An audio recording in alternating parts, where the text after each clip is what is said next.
मेरी बहन ने अपने पति को मेरे कमरे में भेजकर मेरे साथ सच कहते हैं कि बुरा वक्त बताकर नहीं आता, लेकिन बुरे वक्त में अपने ही काम आते हैं।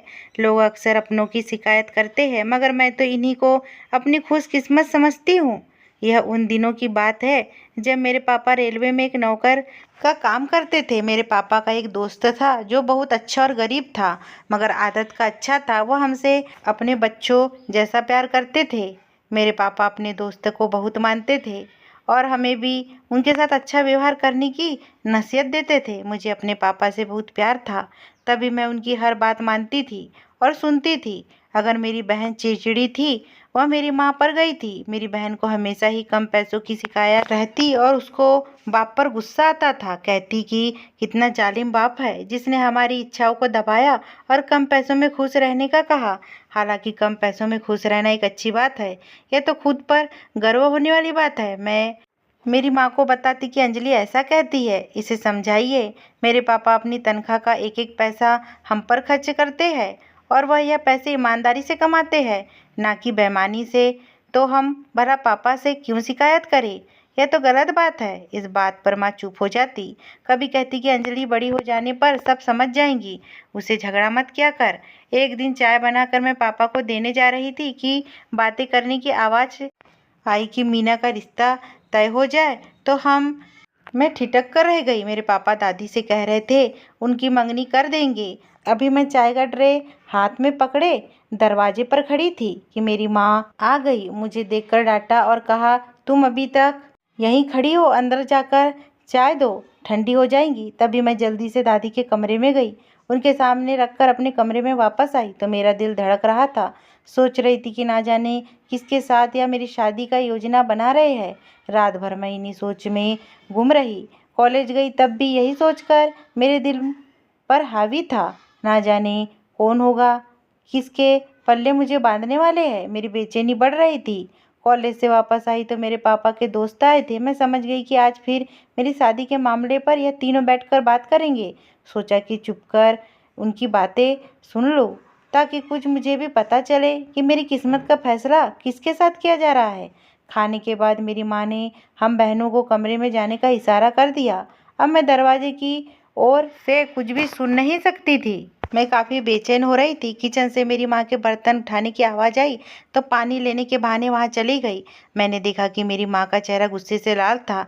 इतने में दादी की आवाज़ आई, वह मुझे पुकार रही थी। मैं धड़कते दिल से गई तो मुझे देखकर मेरे पापा के दोस्त ने मुझे अपने पास बुला लिया और फिर 500 का नोट निकाल कर देने लगे। मैं पापा की तरफ देखा तो पापा ने कहा, ले लो बेटा। मैंने नोट ले लिया। तभी पापा के दोस्त ने खुश होकर मेरे पापा से कहा, अशोक, अब मीना तुम्हारे पास मेरी अमानत है। जैसे ही रितेश की नौकरी लगेगी वैसे शादी कराकर अपने घर ले जाऊंगा। मैं शर्मा कर अपने कमरे में आ बैठी। दिल अभी तक धड़क रहा था और मुट्ठी में पापा के दोस्त का दिया 500 का नोट था। तभी अंजलि ने सवाल किया कि क्यों बुलाया था। दादी ने मैं मुट्ठी खोलकर नोट दिखाई। मेरी मंगनी कर रहे हैं रितेश के साथ। बड़ी खुश हो रही बेवकूफ़, ऐसे गरीब घर में जाकर तुम्हें क्या मिलेगा? भूख और प्यास तरसती रहूंगी जिंदगी भर हर चीज़ के लिए। जानती हो ना कि माँ इस रिश्ते पर बिल्कुल राजी नहीं है। वह हम दोनों की शादी अमीर घरों में करने के सपने देख रही है। तुम इनकार कर दो। मैंने कहा, बिल्कुल नहीं। पापा को दुख नहीं दे सकती। उनकी खुशी के लिए तो जान भी कुर्बान कर सकती हूँ। गरीब है तो क्या हुआ? देखा ना हमसे कितना प्यार करते हैं। क्या इतना प्यार किसी गैर के घर में मिलेगा? रात दिन काम करके अपने बेटे को पढ़ा रहे हैं ताकि वह अच्छी तरह से पढ़ाई करके अच्छी नौकरी पर लग जाए। रितेश बहुत नेक और वफादार बेटा था, माँ की इज्जत और हर किसी पर एहसान करने वाला। तभी मैं और पापा उसे पसंद करते थे। इन्हीं दिनों मेरा रिजल्ट आ गया और मैं बहुत अच्छे नंबर लेकर पास हो गई। सब घर वाले मेरा रिजल्ट देखकर बहुत खुश हुए।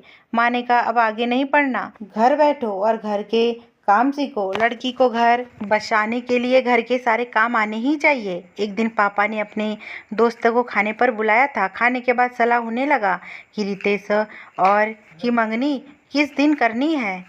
आज रितेश भी इनके साथ आया था और मुझे मोहब्बत भरी निगाहों से देख रहा था। पापा ने बताया मेरी बेटी ने बहुत अच्छे नंबर लाए हैं। उन लोगों ने मुझे मुबारकबाद दी और फिर उसी दिन मेरी मंगनी की रस्म का दिन भी तय हो गया। मंगनी के दिन ज़्यादा लोगों को निमंत्रण नहीं दिया गया था, सिर्फ पापा के पुराने दोस्त आए थे। हमारी जिंदगियों के दिन वक्त के पर्व पर उड़ते जा रहे थे और हम एक खुशियों भरे घर में जी रहे थे। एक दिन मेरे पापा ड्यूटी पर थे कि अचानक फ़ोन पर खबर दी गई कि जिस ट्रेन में मेरे पापा ड्यूटी पर थे उसका हादसा हो गया। 2 ट्रेन आपस में टकरा गई। यह खबर हमारे लिए बहुत संकट भरा था। मैं तो खबर सुनते ही जहाँ थी वहीं पे गिर गई। मेरी माँ ने चूड़ियाँ तोड़ दी और तेज आवाज़ में रोना शुरू कर दिया। हमें पता चल गया था कि पापा इस दुनिया में नहीं रहे। हमें तो ऐसा लग रहा था जैसे किसी ने हमारे घर की छत गिरा दी हो। उस दिन के बाद सब कुछ बदल गया। हमारे घर के हालात खराब हो गए। पहले भी पापा की तनख्वाह पर गुजारा हो रहा था, अब पापा की पेंशन पर ही हमारा आखिरी सहारा बन गई थी। इतने थोड़े पैसे में घर चलाना मुश्किल था। मजबूरन मुझे पापा के एक दोस्त के स्कूल में नौकरी करनी पड़ी। एक दिन मैं स्कूल से पढ़कर लौट रही थी कि मेरे होने वाले ससुर को अपने घर से निकलते देखा। मैंने आगे बढ़कर प्रणाम किया तो मुझे हैरत हुई कि उन्होंने मेरे प्रणाम का जवाब भी नहीं दिया। ना जाने ऐसी क्या बात हो गई थी कि मेरे होने वाले ससुर ने इस तरह का रवैया अपनाया। मैंने मेरी माँ से पूछा तो उन्होंने जवाब दिया कि वह मंगनी तोड़ दिए है। अब उन्हें हमसे क्या नाता। इसका दोस्त जो नहीं रहा, रिश्ता अपने दोस्त की जिंदगी तक था। अब वह किसी अमीर घराने का रिश्ता चाहते हैं। उन्होंने ऐसा क्यों किया। मेरी माँ की बात सुनकर मुझे बहुत दुख हुआ। आंसू तो थे जो रुकते ही नहीं थे। बगैर घर कैसे चलता। 5 साल नौकरी की और घर के हालात सुधर गए तो मेरी माँ को मेरी शादी की फिक्र सताने लगी। इन्हीं दिनों स्कूल में एक सालाना फंक्शन हुआ और एक साहब कम उम्र बिजनेसमैन थे जो चीफ गेस्ट आए थे। हेडमास्टर साहब ने मुझे अपना परिचय कराया और उनके हाथ से इनाम दिलवाया। चीफ गेस्ट मुझे बहुत देख रहा था। एक दिन अंकल ने मेरी माँ को बताया कि आपकी बेटी के लिए एक अमीर बिजनेसमैन का रिश्ता आया है। यह रिश्ता इन्हीं के गेस्ट का था जो कि कम उम्र का बिजनेसमैन था। उन्होंने अपनी माँ से मेरा जिक्र किया। उनके घर वाले अंकल के पास आए और मेरे बारे में पूछताछ की और अंकल ने माँ से कहा।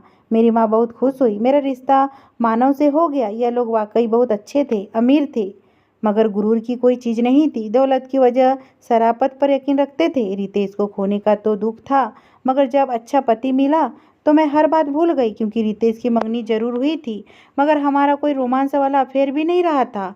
एक ननद थी और एक देवर था। देवर का नाम अमित था। वो मेरा हम उम्र का था और इज्जत करता था। मैं उसे छोटा भाई मानती थी। वह भाभी के रिश्ते की इज्जत करते हुए हर बात मुझसे पूछ कर करता था। जो कहती हर बात सिर झुकाकर मान लिया करता था। मेरी ननद अमेरिका में रहती थी। जल्द ही अपनी माँ को भी अमेरिका बुला लिया। वहीं उन्हें घुमाना चाहती थी। अब घर में देवर और मैं रह गई। मेरा पति बिजनेस के सिलसिले में अक्सर दूसरे शहरों में जाते थे। इन्हें इतनी चिंता नहीं थी क्योंकि मैं घर में अकेली नहीं हूँ बल्कि उनके भाई के साथ हूँ। मेरी शादी को 6 माह गुजर गए थे।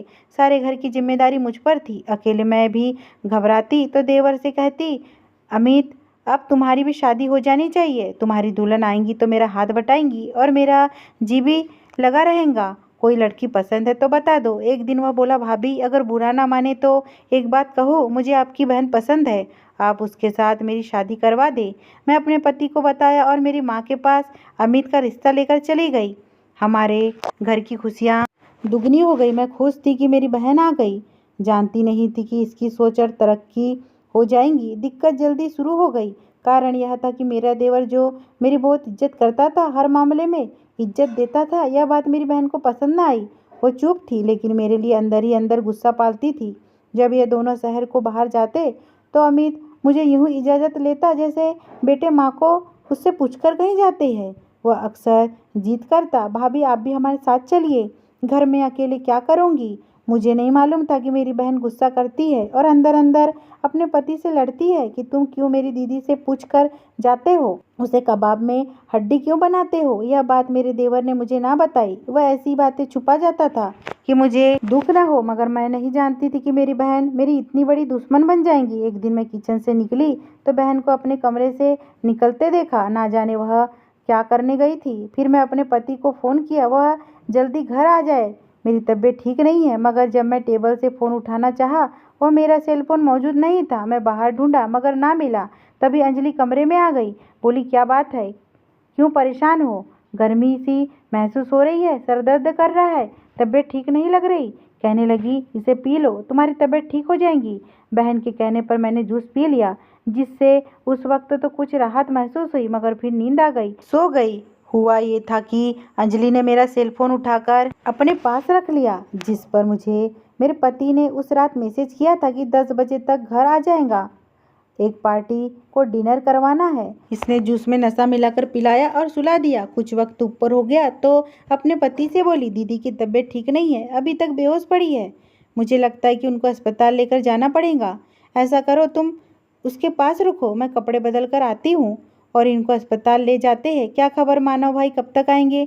उनकी एक बिजनेस पार्टी के साथ डील चल रही थी, वो डिनर पर गए हैं। वह मेरे कमरे में कुर्सी पर बैठ गया और अंजलि अपने कमरे में जाने से पहले गेट पर गई। उसने मेन गेट का अंदरूनी लॉक खोल दिया और अपने कमरे में जाकर सो गई।